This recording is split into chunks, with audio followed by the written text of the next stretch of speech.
December 3వ తేదీన 2023లో రేవంత్ రెడ్డి గారి స్థాయి మీ కల్వకుంట్ల కుటుంబానికి మీ టీఆర్ఎస్ బీఆర్ఎస్ పార్టీకి తెలిసింది. అప్పుడే మర్చిపోయిర్రా?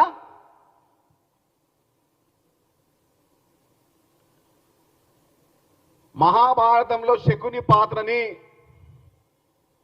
తెలంగాణ రాష్ట్రంలో మనం హరీష్ రావు రూపంలో చూడబోతున్నాం, చూస్తూ ఉన్నాం. నీలాంటి బట్టాబాజిగాన్లు రేవంత్ రెడ్డి గారి కాలి గోటి కూడా సరిపోరు. ఈ హరీష్ రావు, ఈ కేటీఆర్ మీడియా ముందుకు వచ్చి నోటికొచ్చి మాట్లాడుతూ ఉన్నారు. బీజేపీకి కోర్టుగా తెలంగాణ రాష్ట్రంలో పనిచేస్తుంది హరీష్ రావు.